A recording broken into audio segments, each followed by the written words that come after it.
Let's get into the power rankings, though.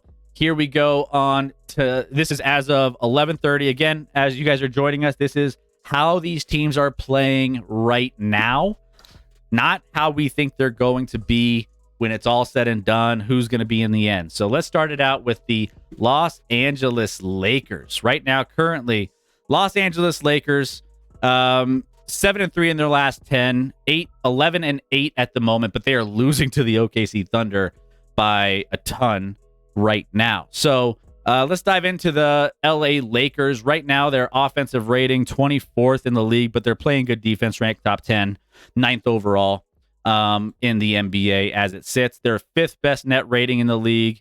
And they have quality wins against the Rockets and the Cavs over some of these last few games. But still, I just, at this rate, they're winning some games. They're doing some good things, but had kind of a weaker schedule here. And the games that they have lost have been against some better teams. Losers against the Mavericks and the 76ers, getting blown out by the 76ers by like a million.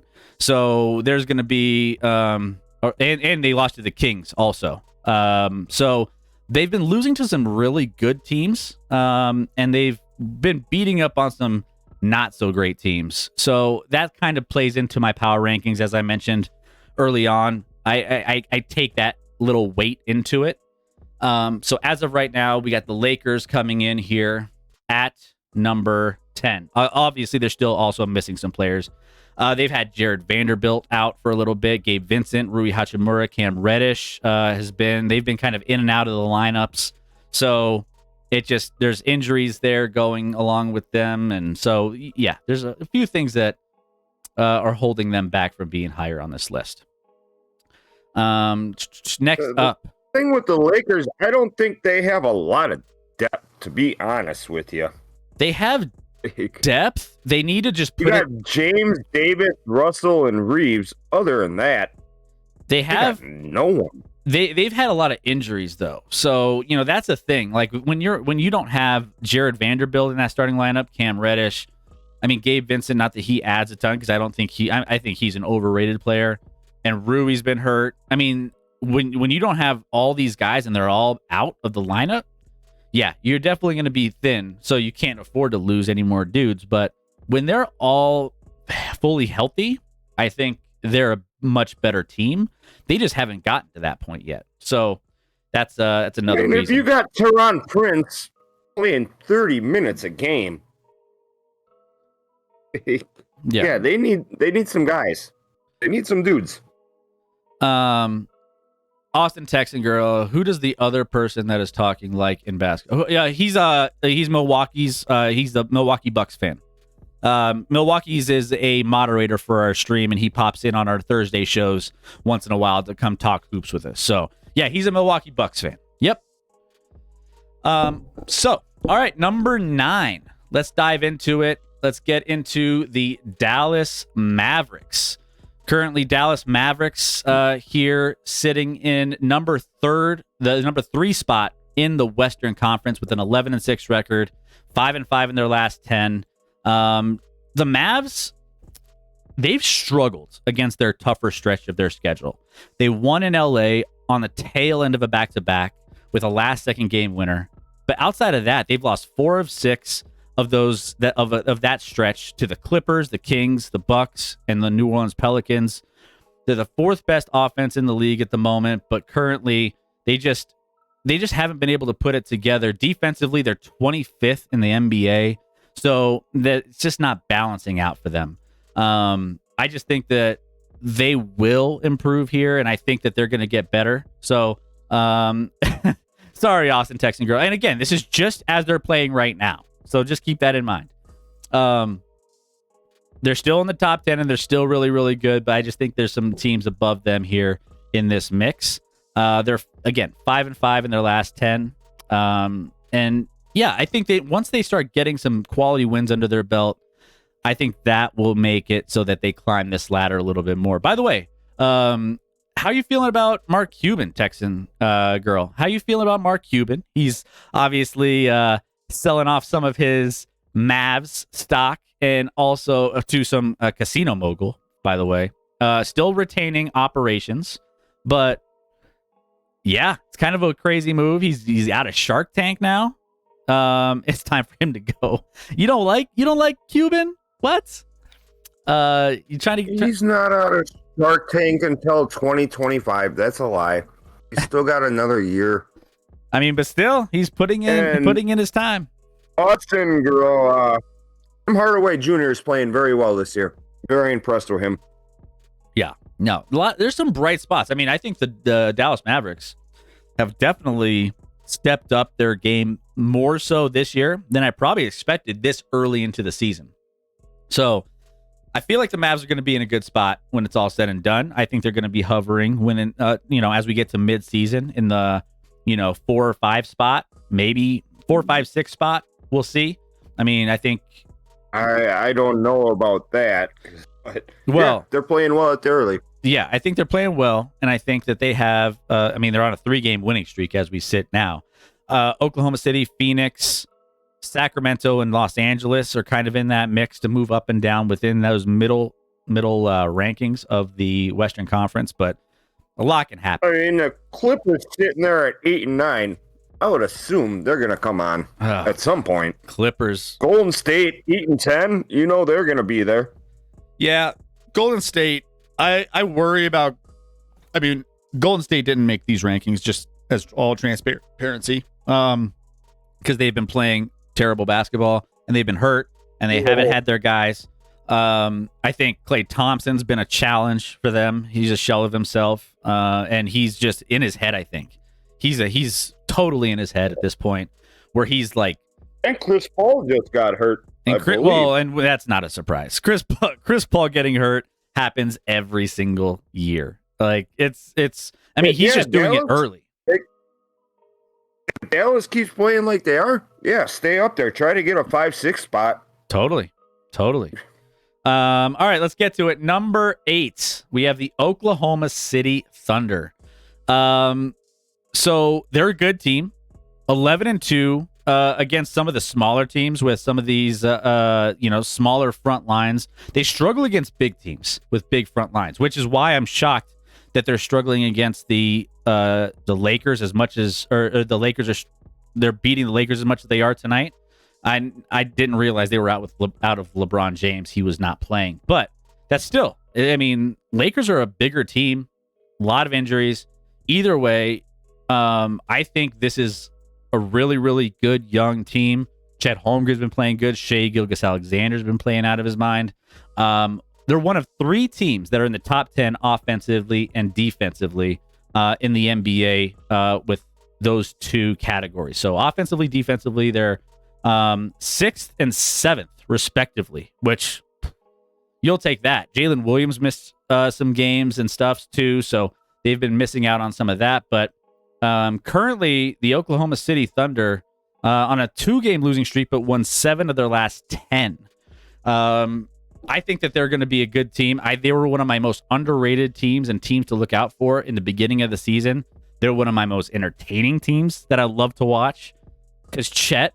I mean, I'm a Gonzaga kid, a Gonzaga boy right here because my wife went to Gonzaga, so I love watching some of those guys, especially, Sabonis, Chet Holmgren, Rui. I love watching those guys succeed in the NBA, so it's going to be good. Plus, I have a little bit of money in the game on Chet to win Rookie of the Year, which he's a favorite right now, but I know there's going to be a bias for Victor Wembanyama to take it down at the end of the season, probably. NBA wants the international guy to bring more exposure to the NBA worldwide. So I'm hoping Chet can just show out all season, but I still think the Thunder are a really good team. The fact that they're playing this well this early in the season with a young roster like that, I love it. So that's why they're in at number 8. No, I like that. Can Alexander keep this pace up, though? 31, 6-6. That's the question. Yeah. I think he can. I mean, he's a very dynamic player. I think that they need to make some moves. I think if there's one move they need to make, and I said this before Giddey got in trouble, but I think Giddey needs to be on the trading block and it's probably he might be losing value. I don't know how, depending on what it looks like. But from a strict basketball standpoint, I said this in the beginning of the season, about a week and a half, 2 weeks in, and I was thinking to myself, Josh Giddey. They need a center. Well, Josh Giddey on the court does not mesh well with Chet Holmgren. I think they want to run the offense through Chet a little bit more, which takes the ball and makes things awkward for Giddey, who likes to run the offense. And so with that, I just think that there's a clunkiness with their lineup when those two are in, and Giddey does not look comfortable. What they need to do is they need to get a big time or some sort of big next to Chet Holmgren to play some additional defense as well. Maybe parlay that into. You need a big boy down there. Yeah, exactly. And I think you think Chet's going to stay healthy. Well, if he doesn't put on some weight, like that's another problem. He's very good. Very good. Very good. Yeah, I think that if you add is he going to be able to bang all year? Yeah, and he's got some level of defense and rim protection, but I think adding another big piece next to him will go a long way, and it'll help ease him into kind of running the offense through him a little bit more. So just a side note that I had on the OKC Thunder when it came to Josh Giddey and the fit with everything moving forward. Plus, you add these allegations and everything else. It's kind of a headache. You probably want to move off of Josh Giddey anyway. But I think Josh Giddey is a good talent. I think he's only 21 years old. He's so good. But I think that there's some better moves out there for OKC with all the draft picks and all the things that they have chilling. Like they have 1 million draft picks, and just maybe get a veteran in there next to Chet. I think it would be a big move. I really won't comment on the Giddey situation. Let all the evidence come out. Yeah, 100%. Like that's that. Yeah, I mean it's more of just a distraction now at this point. I think that there's some things that need to really be investigated. That there's some questions with this girl for sure. Not to say that she's not telling the truth or whatever. Like I don't. It's always you have to give the benefit of the doubt, both sides, not just one side. So yeah, just got to keep that in mind as well. Number 7, I got the Philadelphia 76ers here. The Philadelphia 76ers, they're a team that currently, they're kind of just like, they win a couple, they lose a couple. They win a couple, they lose a couple. And they just don't get in this rhythm. They're 12-6 right now. They're 5-5 in their last 10. They've lost one, their most recent matchup. But the Philadelphia 76ers, they beat OKC, the Hawks, the Pacers. They lost to Minnesota, Cleveland, Boston.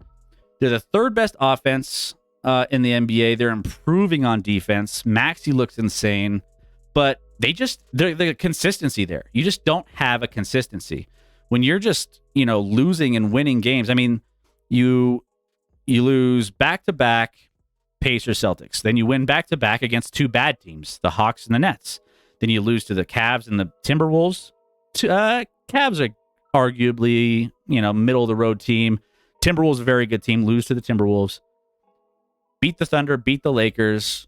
Lose to the Pelicans. Pelicans is, they're a decent team, but they're not getting on a good foot where they can just win some games and string those together. I think they will, and I think they're still a really good team, and I think they'll be there at the end.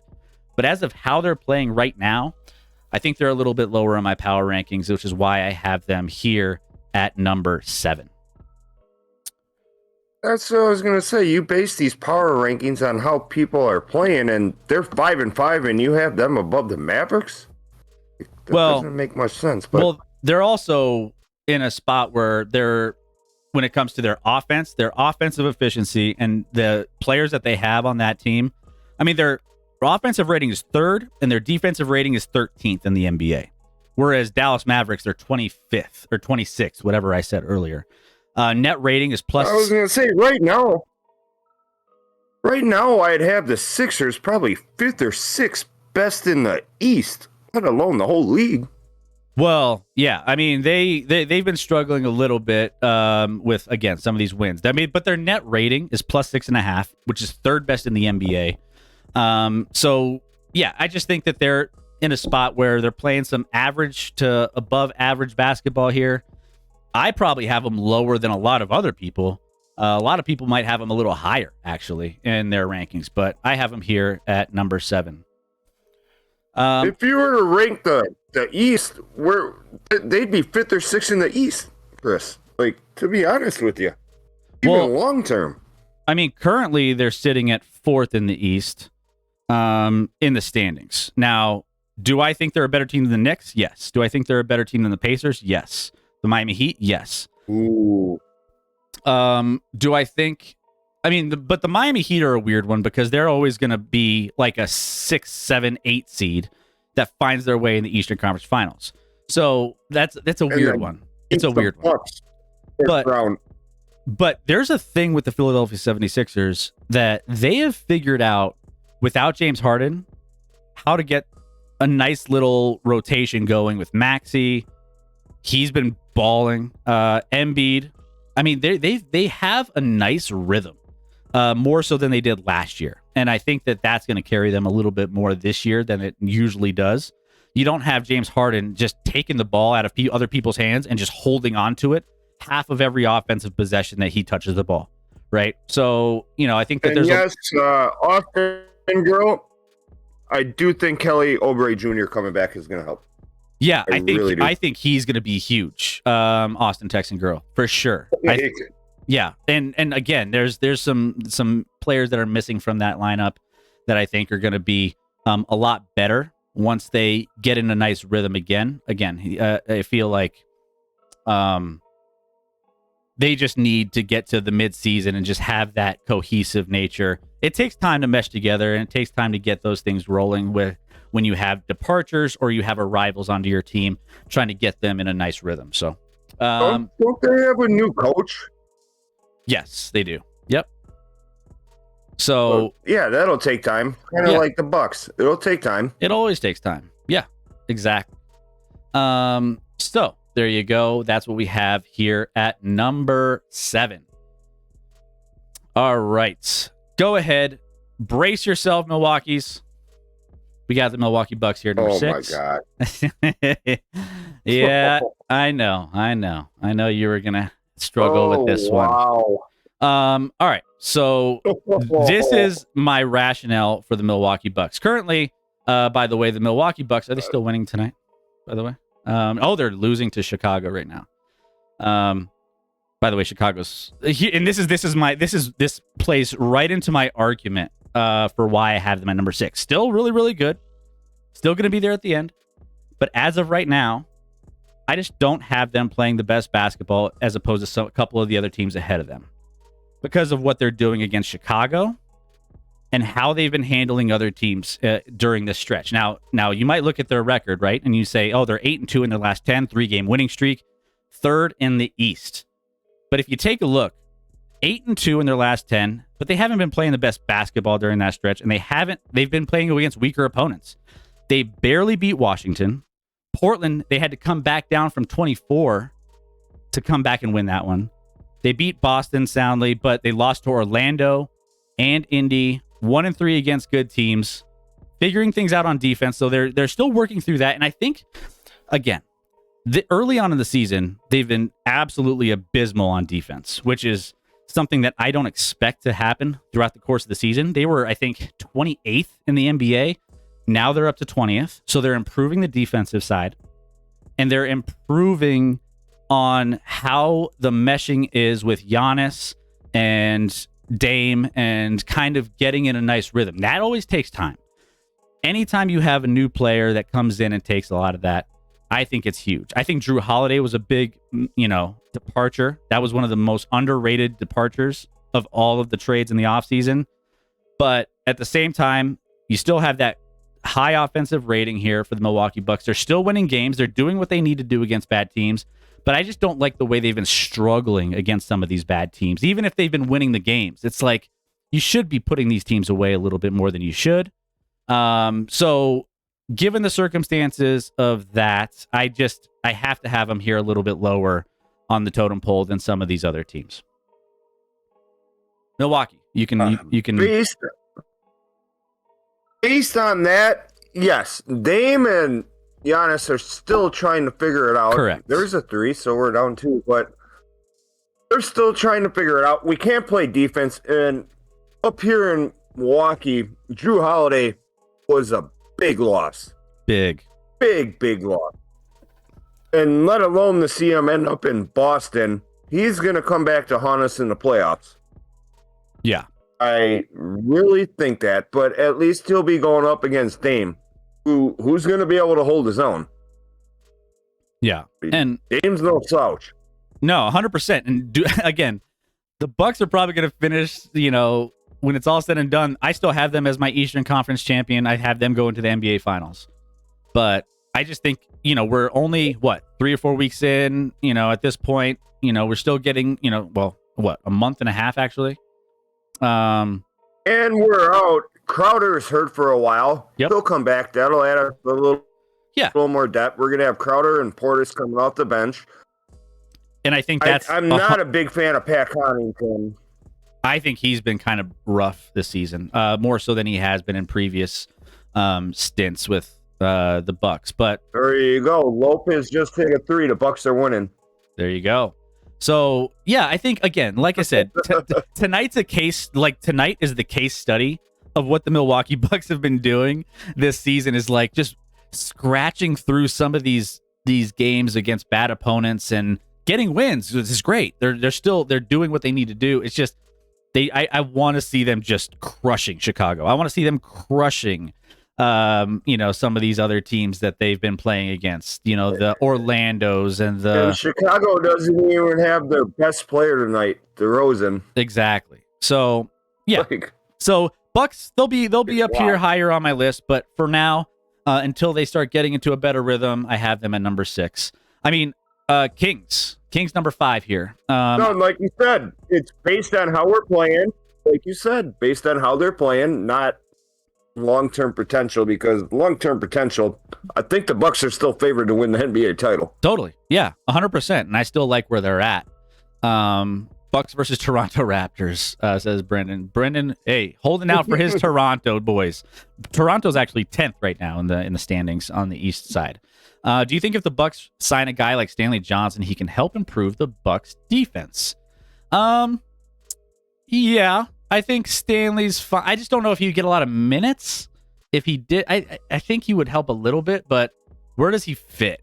I think that's the thing where... What position does Stanley Johnson play? I believe he swings... Is he a small forward, or is he small forward shooting guard? Kind of back and forth in there. I think he can play maybe a little bit of both. He's not replacing Middleton, Portis, Giannis, any of those. Yeah, or when Crowder comes back. I just think he might have a little bit of trouble fitting in. Small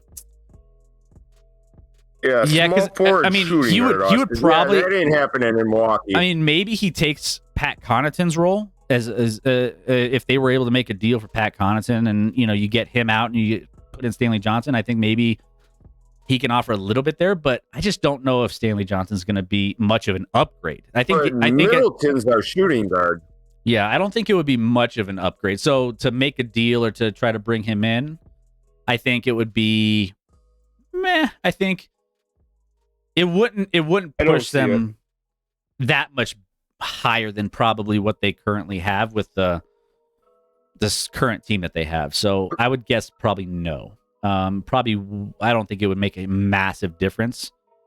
So, yeah. No, to be honest, Austin, no, I don't see that happen, because Middleton, once the playoffs come, if he's healthy, he's playing 34 minutes a game. Yeah, exactly. I have Sacramento Kings here at number 5. Sacramento Kings, let's talk about them a little bit and where they're at. Currently sitting at 6th. But man, that game was entertaining the other night against the Golden State Warriors. If you guys watched that game, it was insane. 7-3 in their last 10. Currently sitting at 10-7, 6th spot in the Western Conference. But over a stretch of over their recent stretch, they've won 7 of the last 10. 9th in offense, 10th in defense over that stretch. They blew. I mean, these are games. They blew out Minnesota on the road. They Mavs in Dallas. They blew out the Mavs in Dallas. The Lakers in LA just crushed them. They beat the Cavs and the Thunder at home, and then they got a big win against the Golden State Warriors most recently. And then I don't know, what did they end up putting away the Lakers tonight? Yeah, they crushed the Lakers tonight. Or not? No, sorry. I'm thinking about the OKC Thunder. They're not in action tonight. So, anyways, they've been absolutely just playing really, really good basketball. 6th offensive rating, 7th in defensive rating, number 2 in net rating overall. So they're +8 in net rating on the season of how much they've beaten their opponents by over the course of that season.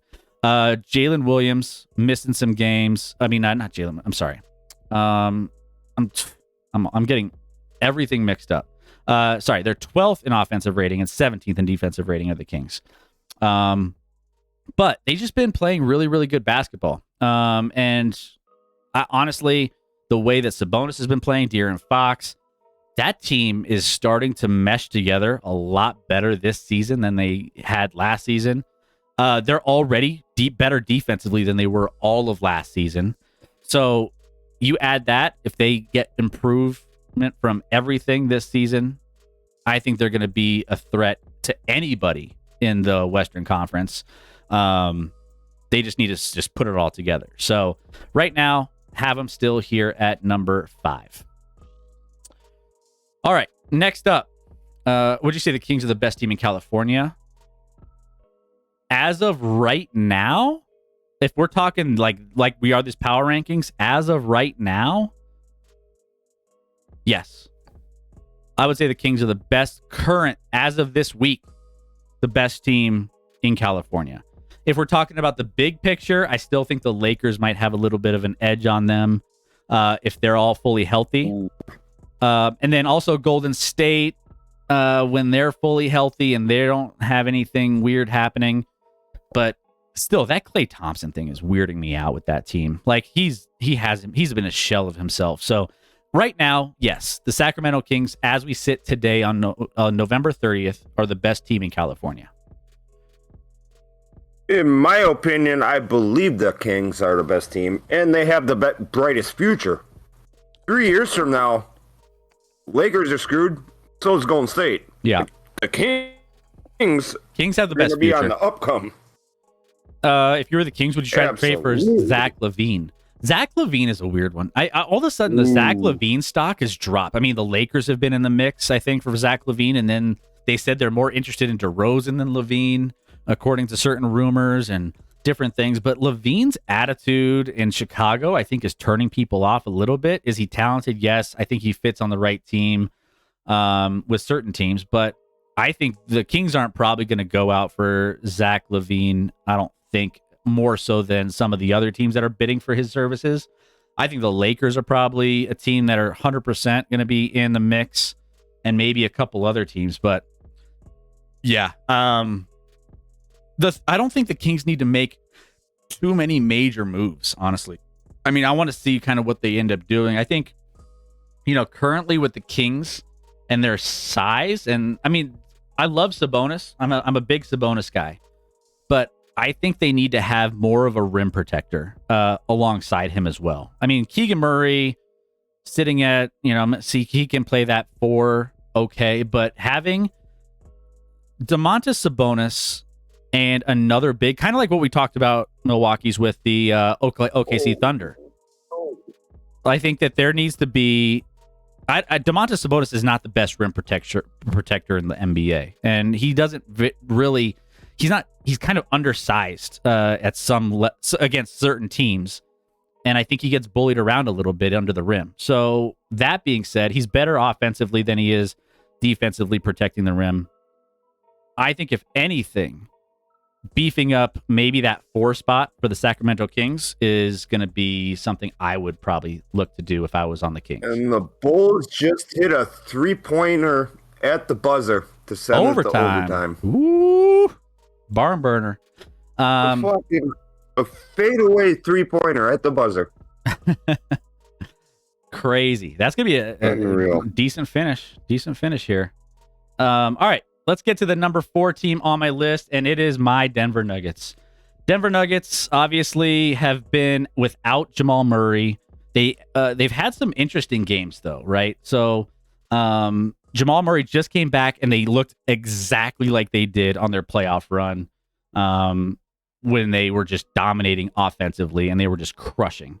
But Denver, they had a 5-game road trip where they went 1-4 against really good teams, all without Jamal Murray. And here's the thing with teams, right? I don't like to base a lot of like the dropping off of when it comes to my power rankings off of situations where there's a stretch of really good games combined with injuries, combined with really good opponents.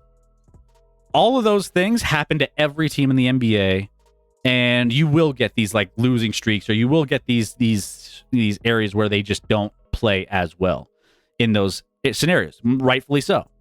You see that with the Warriors. You see that with some of the Lakers teams. They all hit their tough stretches early in the season with injuries attached to them, and now they're going to be hitting some softer schedules, and they're going to be hitting some games that are more winnable, easier schedule. So you're going to see that bounce back.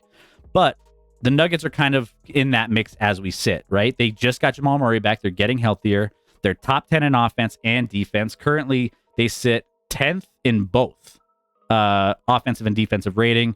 Their net rating overall is 7th overall with a plus 4.4. And they looked absolutely dominant the other night when it came to getting Jamal back. They looked like they were in rhythm. They had that big win against the LA Clippers with their G League team practically. All of our bench was pretty much starting in that game. No Aaron Gordon, no Nikola Jokic, and no Jamal Murray. And they still beat a fully loaded Clippers team. So we kind of won that little stretch there at the very, very end. It was kind of like running out of gas and coasting into the gas station to fill up again. And we're back to full at this moment, barring any issues with like Jamal Murray or anybody else. But the Nuggets sitting right behind the Minnesota Timberwolves in the Western Conference at number 2, 3-game winning streak going, and 13-6 on the season. If you were time to give DeAndre Jordan more minutes, he looked good. You know, there was a weird stat where offensive and defensive rating right next to Jokic, or right next to who was it? Jackson it was like some sort of historic number of like, I don't know. It was you could always find weird nerd stats on some of those things, but yeah, he played well for an old man. He can still, maybe he gets a little bit more rotation. I don't know. But I think he proved that he could still ball. So, yeah, 100%. Nuggets here at number 4. All right. Team that's playing one of the best right now. Take a look at the Orlando Magic. Orlando Magic are absolutely just crushing through the season. Currently 15th offensive rating, 3rd in defensive rating, and 5th overall in net rating on the season. The Orlando Magic, you want to take a look at what they've been doing. 8-game winning streak, 9-1 in their last 10, and they've just been doing it at such a high level. 6-4 against winning teams, 4-1 against some of the top contenders that I feel are contenders in the NBA for the championship, and they're the only team in the league in defensive rating and rebounding that are leading in those categories in top 5. So they are rebounding, they're playing defense, they're doing it game in, game out against really, really good teams. And they find themselves in the Eastern Conference right behind Boston and above Milwaukee currently at 13-5 record. So, man, Paolo's looking great. I mean, that team is just looking and buzzing right now. Question with the Magic, are they going to do a disappearing act by the season's end? Probably. not a lot, but I think they fall down in these Eastern Conference standings a little bit. I think maybe, considering they've had such a hot start, I think that they could potentially still finish in that like 5-6 range, 7 range. I think they're fully in. I don't think they're going to have to worry about the play-in necessarily. I think they might get like one of those 5 or 6 seeds when it's all said and done. They got to have to battle New York Knicks and Miami Heat for those. Pacers have been playing good basketball, so it'll be interesting in the Eastern Conference in that 5 through 7 range. But I do think they fall behind the Celtics, the Bucks, the Sixers over the course of the next, first half of the season and towards the middle part of the season. But that doesn't change the fact that they're playing some of the best basketball right now of any team in the NBA. All right, number 2. Minnesota Timberwolves. Minnesota Timberwolves have looked insane.